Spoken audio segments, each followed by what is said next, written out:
Hollywood in 1976 was no place for the faint of heart. It was a city of blinding radiance and rot, where the heat from the asphalt mingled with the scent of cheap perfume and the smoke of cigarettes that never seemed to go out. In the dead center of this chaos stood a man who didn't just rule the screen. He ruled the darkest nightmares of the media. Jack Nicholson, with those arched eyebrows and the grin of a man who had just stolen God's own soul. Jack was the uncrowned king of Sunset Boulevard. But on a sweltering October night that year, just as the gold of his Oscar for One Flew Over the Cuckoo's Nest was still warm on the mantle, the king made a fatal mistake. A mistake named Elena. She was a ghost with no name, a phantom of the night who nearly pulled down the entire empire Jack had spent a decade building. This isn't the story you read in the biographies. This is the story they paid $1 million to bury. Picture Los Angeles at its most humid. Jack Nicholson was at his absolute zenith. He wasn't just an actor. He was the avatar of wild rebellion, a man who spat in the face of old Hollywood's golden rules. But fame is a hungry beast, and it demands a steep price. Boredom. For Jack, the A-list parties at the Playboy Mansion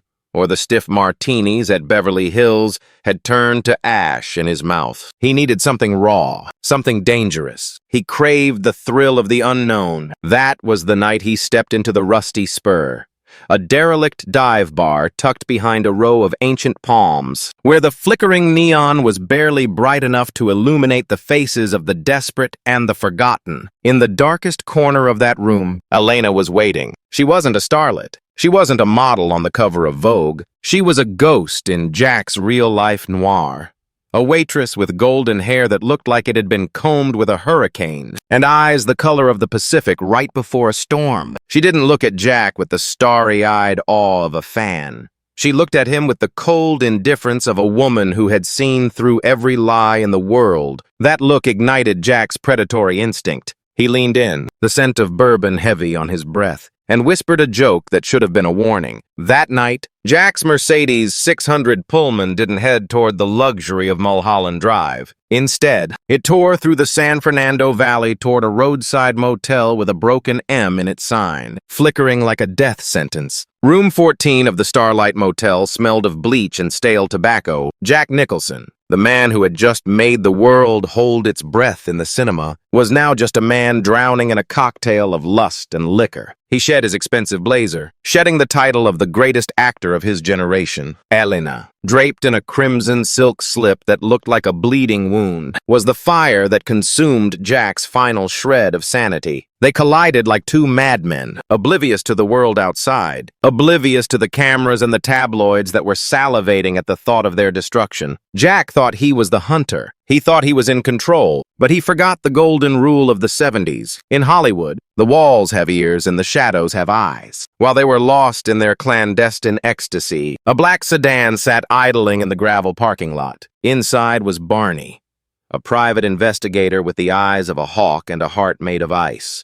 Barney had been tailing Jack for 3 weeks. He didn't work for the cops. He worked for a shadow syndicate that wanted to see the king fall. He waited with a Leica camera, his long-range lens aimed at the sliver of light in the window, waiting for the velvet curtain to be torn away. The clock struck 3:00 a.m. A pale moon cast jagged shadows across room 14. In the moment, Jack drifted into a shallow sleep beside the stranger. A sharp, metallic crack echoed through the room. The window didn't just break, it shattered. A flash bulb exploded like a lightning bolt in the pitch black. Jack bolted upright, his eyes bulging in a mask of pure terror.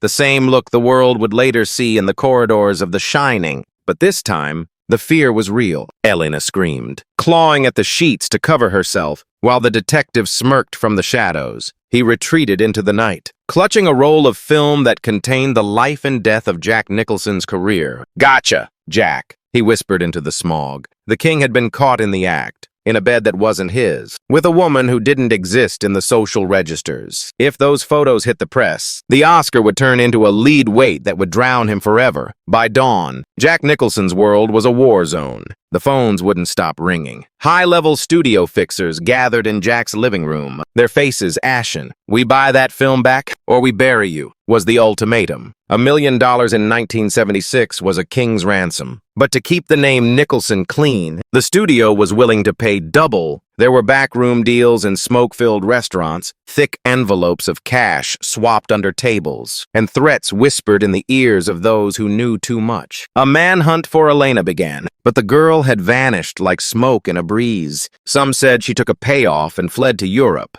Others whispered that she was just a pawn in a larger game played by the Hollywood mafia to keep Jack on a leash. The scandal never made the front pages, but it became a dark legend whispered in the hallways of the Chateau Marmont. They say that after that night at the Starlight Motel, Jack changed. His arrogance was sharpened by a new edge of paranoia. He had touched the third rail of fame and survived, but the electricity had left his soul scarred. The 70s bled into the 80s, leaving behind the wreckage of a decadent era. Jack Nicholson remained Jack, the sunglasses darker, the smile more enigmatic. But critics noted a change when he stepped onto the set of The Shining a few years later. When he swung that axe and screamed, "Here's Johnny!" The madness in his eyes wasn't just acting, it was a memory. He was looking back at the flashbulb in room 14. He was looking at the ghost of Elena. Hollywood can forgive a sin, but it never forgets. The darkest secrets never truly die. They just wait in the shadows for the next flash of a camera. Jack Nicholson survived the scandal, but he paid with a piece of his humanity. Never trust a Hollywood star's grin, for behind it lies a secret that was never meant to be seen. The king is still on his throne, but he knows better than anyone. The night is long, and the shadows are always hungry.